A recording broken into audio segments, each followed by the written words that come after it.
You can visit his website at larkenrose.com. Please welcome to Free Your Mind, Larken Rose.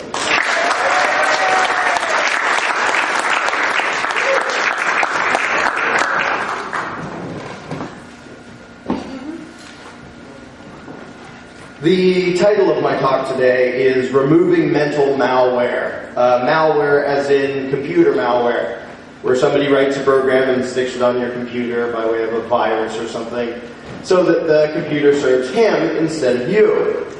It'll be the mental version of that, but I'm going to start in a different direction and we'll get around to that, because there's gotta build a foundation before we get there. Step one is, do you want to know the truth? Now, whenever you ask that to any crowd, people say, yeah. In the vast majority of cases, in the vast majority of crowds, maybe even here, the honest answer is no, I don't.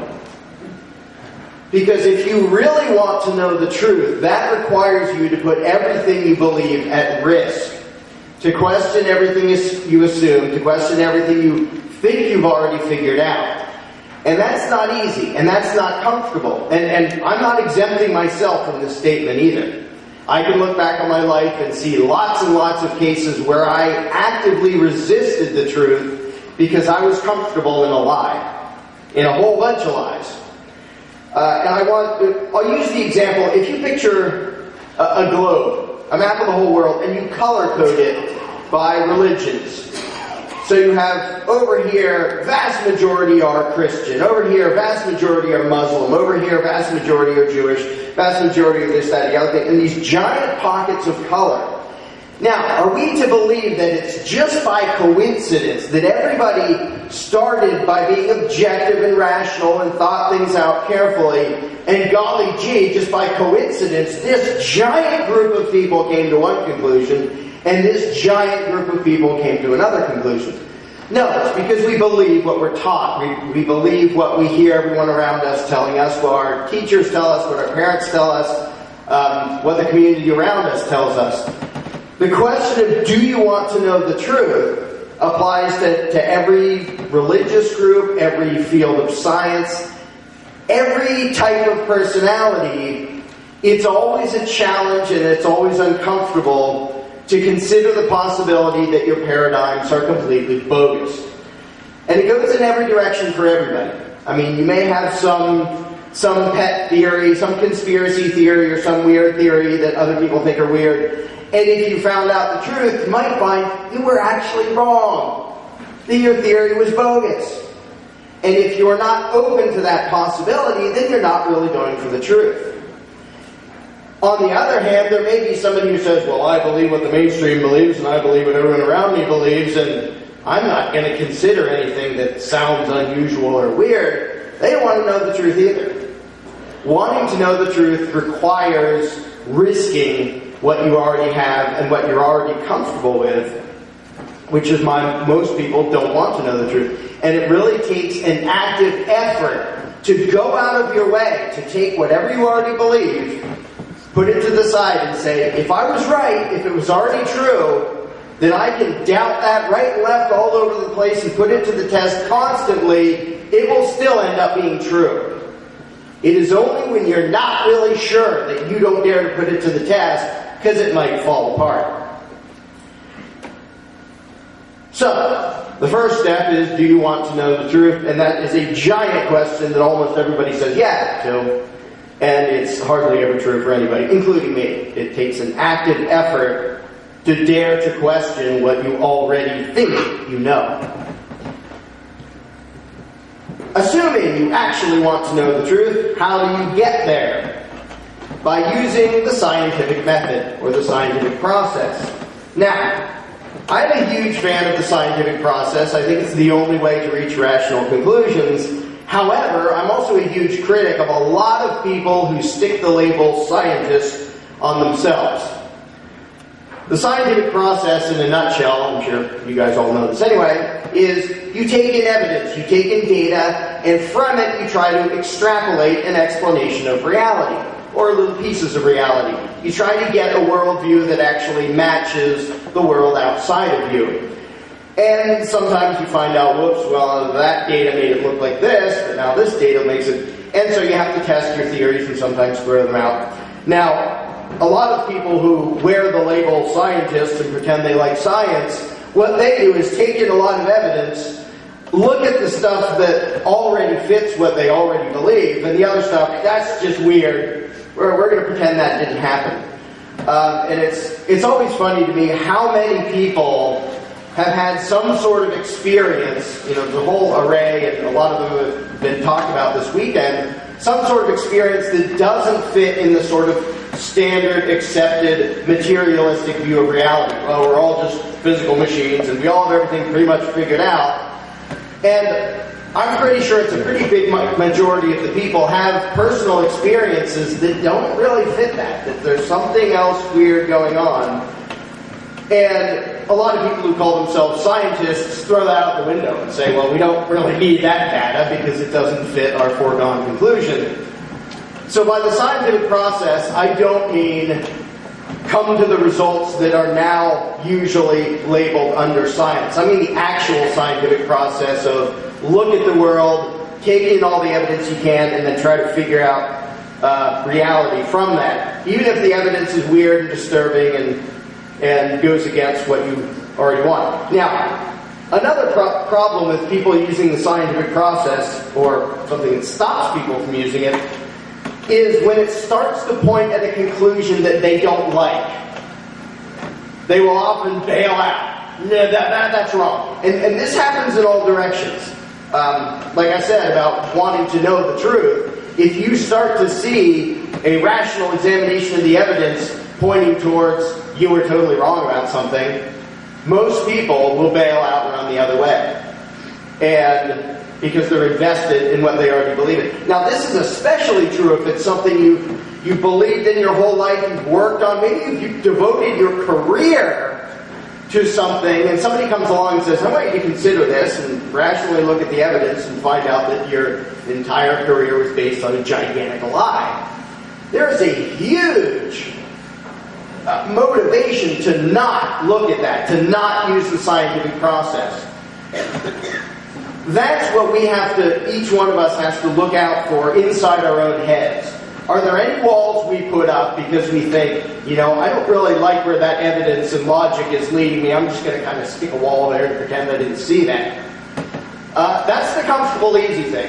And I see it myself, and I see it in everybody else. It's perfectly natural to want to do that because we're comfortable thinking we already understand reality.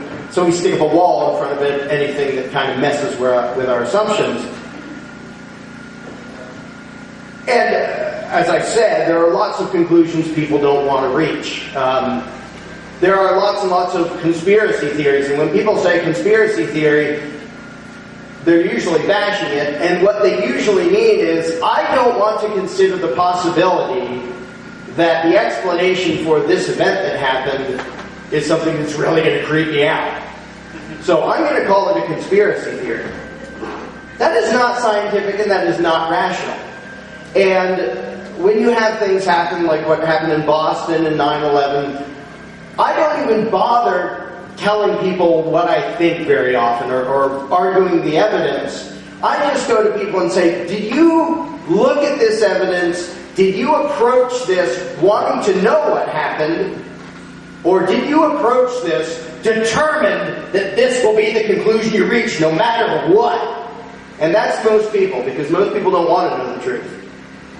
If the truth is horrible and scary, do you want to know it? If the truth is nice and pleasant, do you want to know it? If we don't put loyalty to the truth above everything, above our own comfort, above what we always thought, above what we may have invested our lives in, then we're just the mental inertia that holds humanity back. And the only people who ever move it forward are the ones who say, yeah, I want to know the whole truth. It might be unpleasant, and it might totally mess up my view of the world, and might mess up my life and everything else, but yeah, truth's got to come first. Those are the only people who ever move the world in the right directions. Now, assuming we want to know the truth, and assuming we know the scientific process, why do we come to so many different conclusions? What messes things up for us? I want want to talk for a second about checking for warped perceptions. I'm just going to assert here that the primary problem in the world is not greed, and it is not hatred, and it is not malice. It's the fact that people's perception of reality is hugely twisted by things they're taught, by things they hear all around them, by their upbringing. And an example I love to use is if you went to any war, there's a battlefield going on, people are blowing people up right and left, and you call time out, and for some reason they paid attention to you and they all stopped. And you walk over to one side, doesn't matter which side, and you say, I'm just checking because I'm new around here, who are the good guys and who are the bad guys? Never will you go to one side and have them say, yeah, we're the bad guys. They will say, we're the good guys, we're fighting for truth and justice, and those guys are trying to ruin the world. And if you went and asked them, they'd say the exact same thing. Neither side would say, yeah, we're trying to do bad stuff. We want evil to prevail. Nobody ever says that in any war ever. Now, I think it's pretty self-evident that if you have one huge group of people who means well and wants truth and justice to prevail and sees reality as it is, and another huge group of people who wants truth and justice to prevail and they see reality as it is, they probably wouldn't be trying to murder each other. Which means the underlying problem in every war is not the hatred, even though there's obvious, surface animosity while they're trying to kill each other. It's warping of perceptions. At least one side, and I would say both sides every time, their perceptions have been warped such that they think trying to kill that other guy is necessary for humanity. And the guy over there thinks trying to kill them is necessary for humanity. And if the one side or both sides whose perceptions were mangled could fix their own perceptions, the war stops. Because they suddenly realize, okay, you think you're the good guy and I think I'm the good guy. If we both understand reality, we'll probably stop killing each other. The problem is, this is something I refer to as mental lenses, things that are inside our head that warp the way we see the world. Now, everybody thinks he sees the world as it is. Everybody. It's impossible not to. You think you see reality, you think you have a pretty good grip on reality. There may be things you say, well, I don't know about this and I don't know about that, but I have a general grasp on what's going on. Nobody thinks his own perception is messed up. Now, everybody can point to all sorts of other people and say, his perception is messed up. He doesn't know what's going on. That guy's delusional. But me, no, I know, I'm in the know. Everybody thinks that. And pointing out that somebody else is delusional doesn't make them not delusional, even if they are. The only thing that moves humanity forward is if somebody dares to look inside their own head and say, are there things that are messing up my perception of reality and making me do stupid stuff? Because the only one you can actually change is yourself. And unfortunately, most people would much rather shoot at other people than say, maybe my belief system is based on some bogus ideas. So for the past 10,000 years or whatever, we've just been killing each other because, I'd rather kill you than think about my own paradigm. Not a good situation, but it is changing with events like this, among other things. Now, the question is, why would our perceptions be warped? I'm going to start with the accidental, non-malicious version. When I talk about mental malware, I mean stuff that was put there intentionally to mess you up. But I'm going to start with the stuff that's just accidental.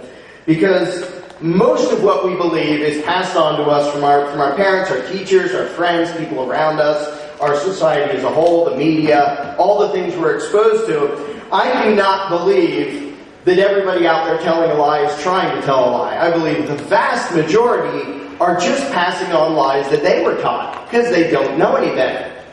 When parents teach their children stupid things that they learned, they're not thinking, I'm going to get my kid for this one. They think they're saying reality to the next generation. When teachers teach the same garbage that they were taught that's untrue and based on a bunch of false paradigms, they're not trying to be nasty, they're just passing on their own misunderstanding. And this is why, number one, is important. We have to want to know the truth. Because if someone who cares about you and loves you is telling you this and they sound so sure of themselves, the hardest thing in the world is to think, well, you know, maybe you're totally wrong, Mom and Dad. You know, I know you mean well. I don't think you're trying to fake me out, but I think you and everyone around me might be totally wrong about this. And that's a really uncomfortable position to be in. Another reason people don't want the truth is if you're the only one who believes something, it's really uncomfortable. And I suspect people in this crowd know that a lot more than the general public. Not being in the majority is an uncomfortable place to be, which tends to push us into a majority that all can feel confident that together they believe the wrong destructive things. So, there are lots of accidental ways we pass on misperception and we mangle the way we see the world. Now, I happen to think there is a huge intentional effort too. For the purpose of this talk, it actually doesn't matter that much whether it's intentional or not. What matters is getting it out of your head. Those of you who know about the Prussian indoctrination system and like John Taylor Gatto's work, you can very much see the openly admitted intentional design of programming people to be easily controlled and unthinking, basically machines.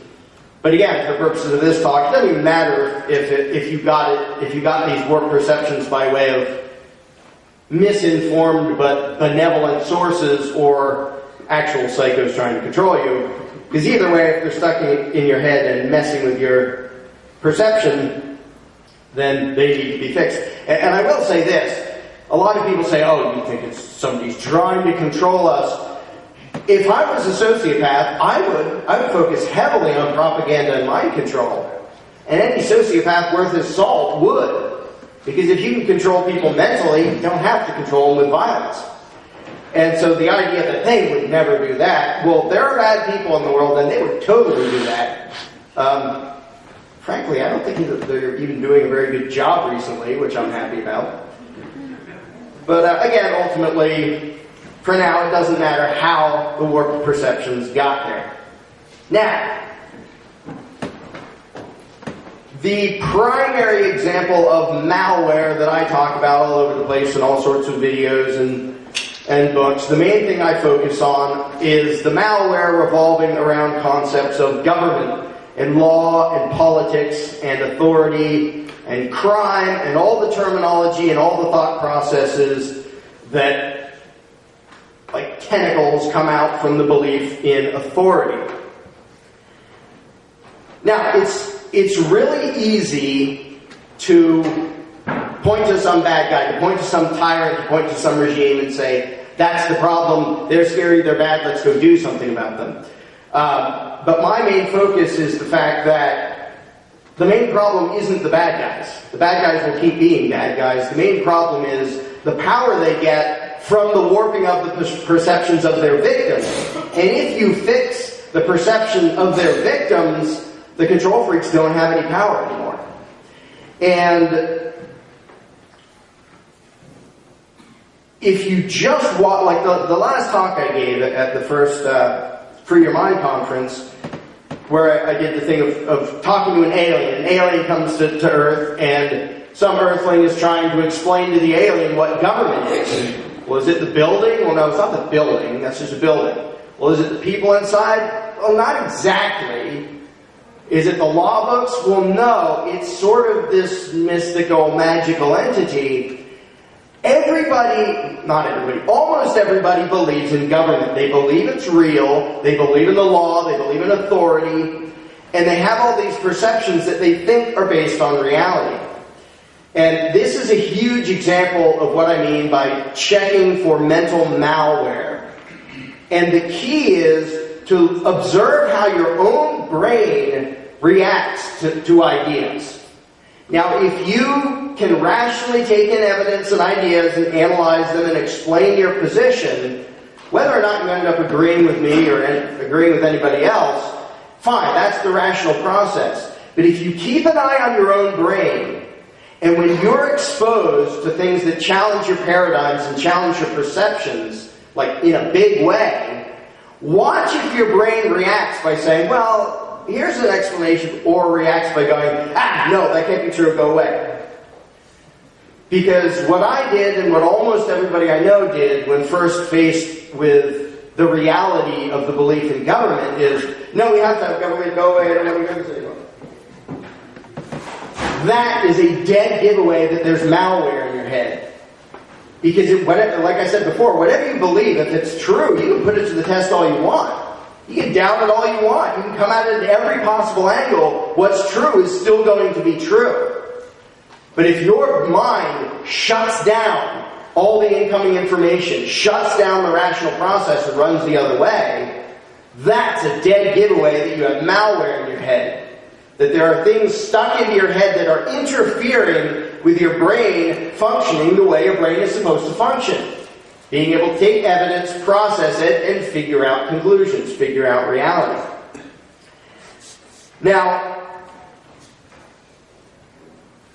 here's a huge example having to do with my favorite example of malware, which is political think. Would you feel guilty breaking a law that didn't hurt anybody? And there are 8 zillion examples that could be given. For example, if you ask somebody like, do you smoke pot? Now, the question is not, would you be scared of getting arrested? That's perfectly rational. I don't want to be put in a cage, so maybe I won't do that. But would you actually feel guilty? Would you feel guilty smoking a joint, but not drinking a beer? Now, I don't do either one, so I can be an objective referee here. But if you would actually feel guilty because some human beings in a building far, far away wrote down on a piece of paper, you're not allowed to do that one, but you're allowed to do this one, that is a great sign that you have somebody controlling what's in here. If they can actually make you feel bad about something that isn't in any way morally different from something else you could be doing, this is okay. I can be proud. I'm a beer-drinking American. I'm not one of those potheads. What's the difference? The only difference is, well, there are a lot of differences, all in favor of pot and against alcohol. But the only difference most people care about is, well, the politicians wrote down, you're not allowed to do that. Now, people don't just perceive that as a threat. Like if I wrote down, I wouldn't, but if I wrote down, if I catch you smoking pot, I'm going to shoot you in the kneecap. That's just a threat. It wouldn't make you feel guilty. You might be scared if I was anywhere near that psycho's going to shoot me if he'd see me smoking pot. But you wouldn't feel bad, oh golly, yeah, disobeyed Larken. Who cares? But if you're convinced that it's law and it's government and it's authority, literally people feel profound moral guilt at doing something that doesn't hurt anybody but disobeys the group of people who claim to be government, who claim to have the right to rule. And that guilt is a dead giveaway that you have malware in your head.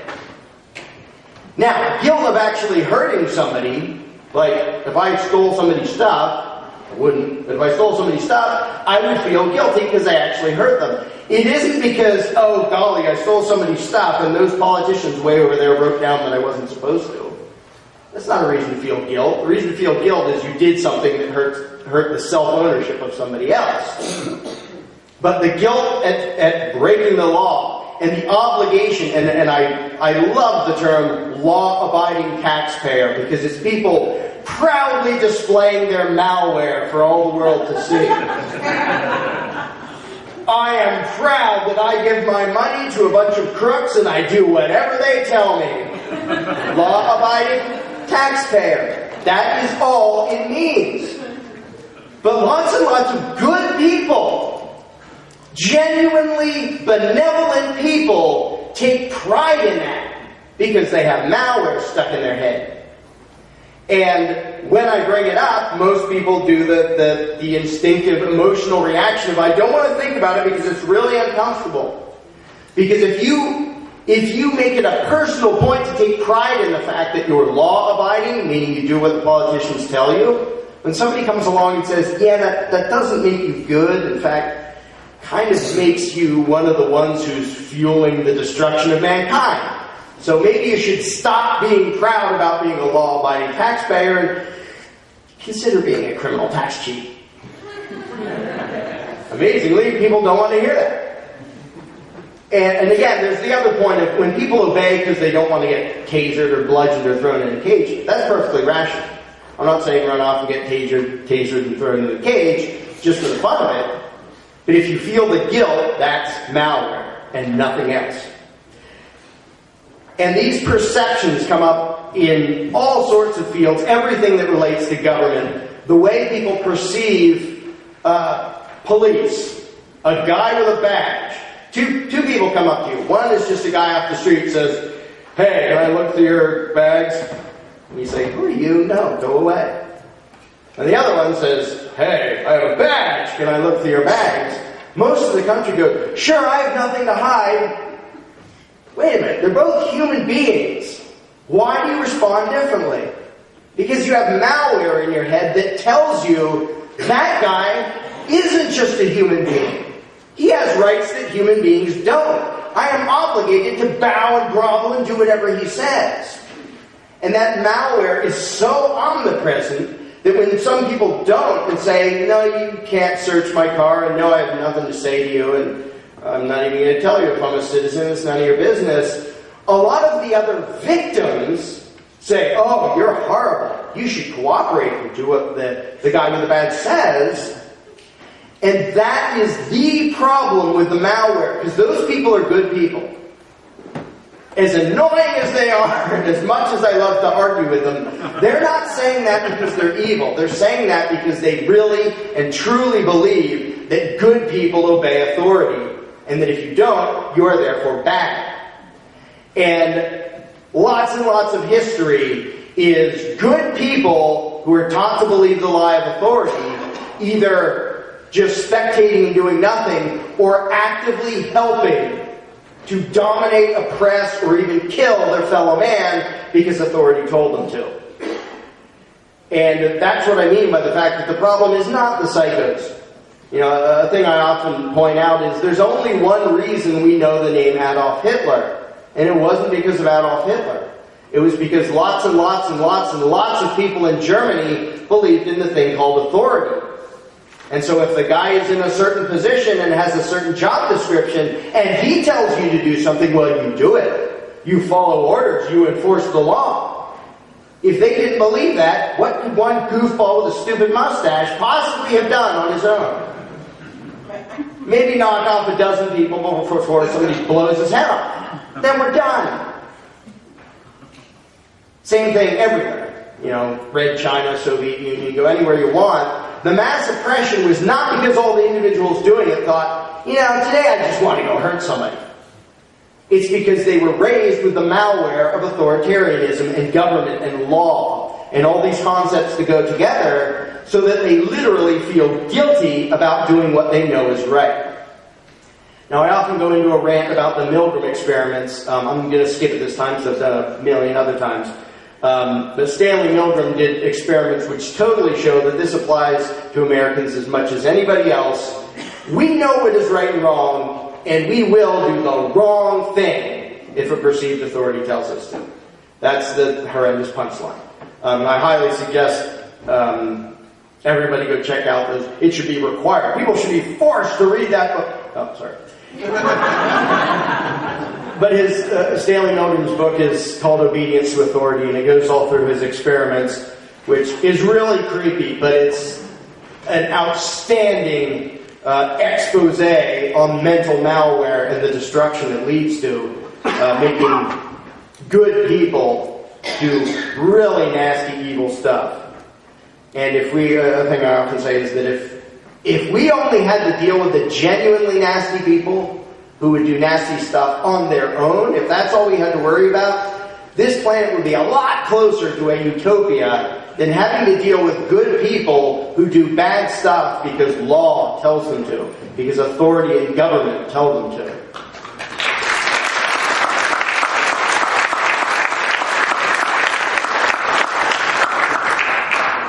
So apparently you already knew that. Now, even inside the freedom movement, sort of a label that covers a million different kinds of people with a million different agendas, the agenda is because the malware is so lodged in most people's heads, even the vast majority of people who say, I want freedom, they don't recognize their own malware. They don't even check for it. Because they think the problem's in Washington, D.C. Those guys are bad guys. And yeah, they are bad guys, but they're not the problem. And we have to go do something to them. And whenever that's the focus, you lose, because you miss the problem. You miss the underlying problem of the world. The entire idea that we have to do something to the ruling class, whether it's we have to vote in people who will stick by, well, we have to go petition them, well, we have to go have a protest, we have to have a revolution, There is nothing you can do to the control freaks who pretend to be government that will fix reality. Because let's say Washington, D.C. just falls into the ocean tomorrow. What happens? We get a new one.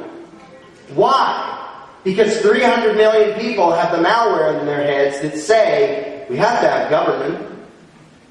As long as that malware is in their heads, it doesn't matter what you do to the current ruling class. Elections and petitions, even revolutions, they're pointless because that isn't the problem. If the problem is inside your head, shooting somebody in Washington isn't going to fix it. And the problem is inside the heads of 300 million Americans. Well, that number is going down, thankfully, and the number of people who escape the mythology is going up by leaps and bounds, actually. But if you imagine a world in which the malware is gone and tomorrow 300 million people wake up and say, I don't really feel a need to give a bunch of my money to them. In fact, I don't feel a need to use their crummy currency that keeps going down in value. I don't feel the moral obligation to obey their arbitrary, stupid commands, and I definitely don't want to fuel their war machine and their police state. So, now, if one person does that, out come the jackboots and he gets stomped and killed and thrown in a cage. If 300 million do it, including the jackboots, we're done. The end.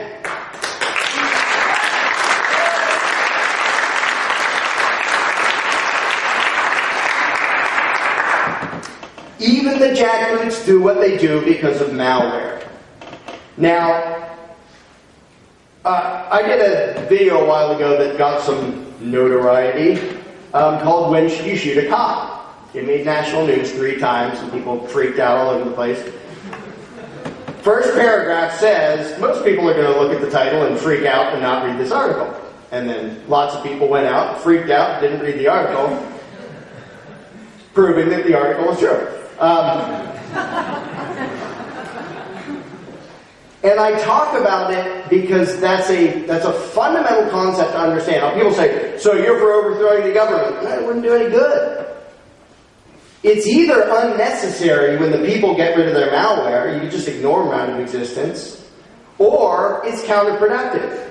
I mean, we had that nasty King George tyrant, we had a big revolution and lots of people died and we got independence, and now we have taxation that's 10 times as high and regulation that's a zillion times as high. In the long run, it didn't do anything. It made things worse. Because it's one thing to say, that guy on the throne today, I don't like him. Well, whoopee-doo, good for you. It's another thing to say, I don't think there should be a throne. I don't think anybody has the right to rule. I think we each own ourselves, and we darn well better learn to coexist as equal sentient beings instead of whining for some guy on a throne, whether it's called a throne or a Congress or a parliament, doesn't matter what you call it. Maybe we should just be people, instead of trying to make an all-powerful state to save the day. So until that fixes, I will say in the short term, I totally support people forcibly defending themselves against aggression committed in the name of law. It's completely moral. Now, a lot of the time, on a practical level, you might not want to do that because you might end up dead. I'm not saying, oh, just do whatever they say until we change people's minds. I am saying, as long as your focus is on doing something to the rulers, nothing fixes because they're not the problem. And all of their power comes from the malware in our heads, our perceptions that they have the right to do this, that their commands are law, that when they say give me money, it isn't robbery, it's taxation. These ideas in the heads of the victims are the problem. And until that goes, there's nothing you can do to the current state. You know, history is full of examples of, well, we knocked over this regime, and so for a while they weren't beating us up until we built another one, and then they beat us up. So it can temporarily reduce a particular example of tyranny, but it doesn't ever fix the problem until you get rid of the malware. In fact, it makes the problem worse. And this is the thing I often talk about and offend lots of political activists who mean well, and I think their heart's in the right place, but they don't recognize the malware inside their own head. When you go in front of a Capitol building and you wave a sign and say, we demand this, what you are actually saying, and the only thing that people inside hear is, they're asking us to do something. That's all they care about. They don't care what the signs say. All the people inside care about is they're still asking us for permission. When they're scared is the day people don't protest. People don't come to the Capitol. They don't even have a revolution. They just ignore them.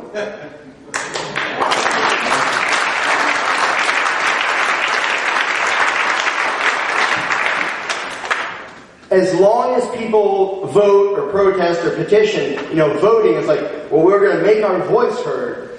And it's a little rude, but I often say, if your vote is your voice, then just shut up. Because your vote doesn't do any good. All it does is say, I agree that whoever's name gets the most buttons pushed next to it has the right to rule it. Well, just put on a chain and go sit in a cage. Because the problem isn't the guy ruling you, it's that you actually think that that ritual can give someone the right to rule you. Now, my main problem isn't that somebody believes that that can give him the right to rule him. It's that he believes it gives that guy the right to rule me. Now, if you want to go off and be ruled in some S&M relationship, be my freaking guest. But don't drag the civilized, rational world into your authoritarian delusions, please. But you'll note they never make that exception. Imagine a law. Law is totally bogus, but I like putting this in front of people. What would you think of this law? Government can only tax, regulate, and control the people who vote for the guy who wins. Obama wins. He gets to tax everyone who voted for Obama. Voting would go down to none. People vote because they want to tax and control other people, and they believe that they have the moral right to do it by way of politics. They don't want to do it on their own, because then they take on the risk, they feel responsible, and they might even feel bad about it because they know that's not a thing that moral human beings do. But gosh, if I can run off and press a secret button in a booth and nobody even sees me to tell some guy to steal his money and give it to me, yeah, I'll do that. That's our system. That's democracy. It's mass theft and immoral stupidity. But as long as people believe in that, they will all want to be first in line to beg the rulers to impose their values on the rest of humanity, because the malware in their head says that's okay. And says anybody who disobeys or doesn't pay, they're the bad guys. I voted fair and square for that guy to tell you how you can live and take your money. And if you don't pay up, well, you're bad and you deserve whatever happens to you. And I got a front row seat of that. For those who don't know, I spent a year in a cage for not sending pieces of paper to the IRS. Not tax evasion, just misdemeanor, willful failure to file. And 12 people decided, well, if you don't send pieces of paper to a huge bureaucracy, obviously you belong in a cage. So I sat in a cage for a year, wrote 2.5 books and some other stuff. It was...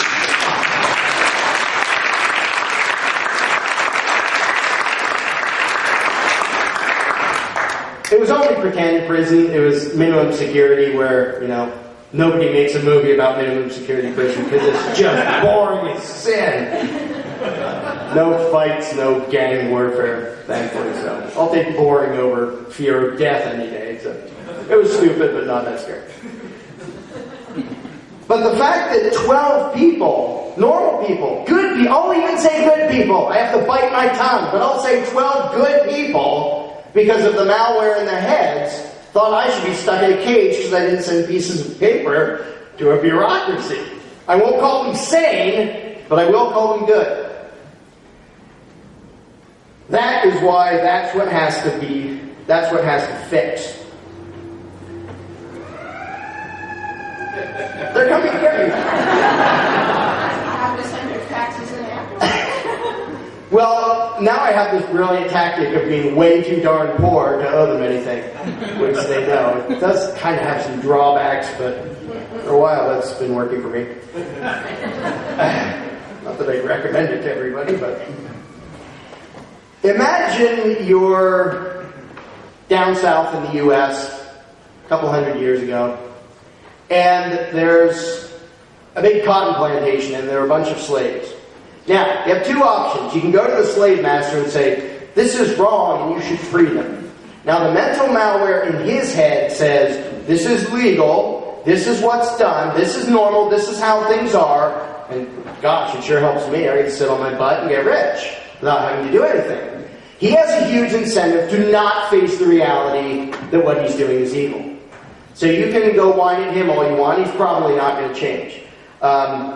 It might be worth the try anyway, just in case. And it's nice for somebody to give him the chance to take the moral way out.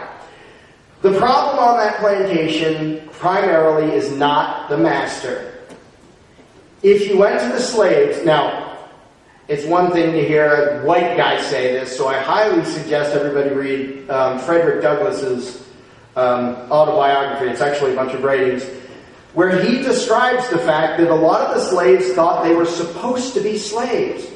They thought, this is how it is, this is legitimate, we're his property, to such a degree that they would actually view a runaway slave as a thief. You stole yourself from the master.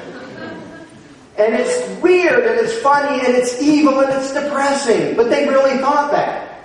And for those who don't know, Frederick Douglass was a slave for many years.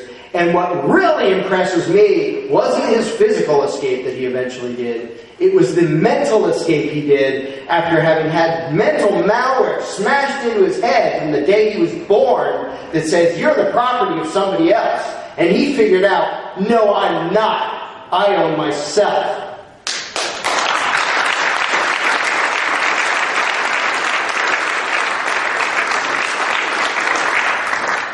And to me, that is the most impressive, amazing thing. And the thing is, he escaped up north and he wrote these great things, and a bunch of people said, a slave couldn't write things that good.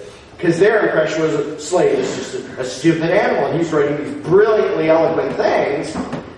And nicely, his former master says, yeah, that's him. Oh. Thanks. You got bonehead. But Frederick Douglass wrote about the fact that, yeah, there really was that mentality among a lot of slaves that this is how things are and it's legitimate. And that's why they would be the ones to talk to. If you had a time machine and go back to try to convince them, this guy doesn't own you. You own yourselves. This whole establishment, this whole society, this way of looking at reality is completely off. It's completely immoral. It's completely backwards. And the day that you figure out you're not owned by him, how do you think one overweight, lazy white guy in a stupid-looking wig is going to control 50 or 100 healthy slaves who don't think they have the obligation to be there? Mental malware is what kept slavery alive. Now, if one person stands up and says, I don't think I have to serve you, I think this is wrong, he gets tied up and whipped and maybe killed. just as we see today when it comes to government. If one person says, I don't feel an obligation to bow to you or obey you, bad things usually happen to them. But if everyone wakes up and the mental malware is gone from everybody, that's it. That's all you need to do. You don't even have to sneak away in the middle of the night. You just say, I'm not going to listen to you anymore. And when the whole world says to the sociopathic megalomaniacs, we're just not going to listen to you anymore, the end. You don't need a revolution. Nothing else has to happen. If people just say, we're not giving you our money, we're not giving you our obedience, frankly, we don't really care what you have to say anymore, do I? So, my main theme, if I can get to it, is that if you fix people's perceptions, the world will fix itself. And what makes that uncomfortable is people don't want to question what's inside their own head. It's so fun and it's so energizing to have an external enemy to yell at and condemn, and you guys are doing this horrible thing. And I'm not saying there aren't nasty, malicious people. There are plenty of them. Lots of them live in Washington, D.C. But I'm saying the problem isn't there. And if the perceptions of all the victims of tyranny, if their perceptions fixed, that fixes everything, including, as I said before, their enforcers, their tax collectors, their bureaucrats, their police, their soldiers. They do what they do because they have the same malware stuck in their heads that everyone around them has. They are not all malevolent. They're not genuinely nasty on their own. They do bad stuff because they've been taught to believe that when authority tells you to do bad stuff, you should do bad stuff. So they do. Now, a lot of the time, I can sum up pretty much everything I do, which is I go and tell people, you should be free, and they tell me, no, I shouldn't. It's a little depressing, but there has been progress. Because of that thing, people don't want to know the truth if it means challenging whatever they already assume. And so I'll say, you're above the law. You are not bound by the decrees of politicians. You should follow your own conscience and nothing else. And people resist that. No, there have to be laws. Wait, okay, are you going to go on a killing spree if the politicians stop telling you not to? If they say, we're repealing the laws against murder, are you going to be a stupid wild animal, or do you just think it's everybody else? And every individual thinks it's everybody else. No, I'd be just fine. But we have to have laws, and we have to have this.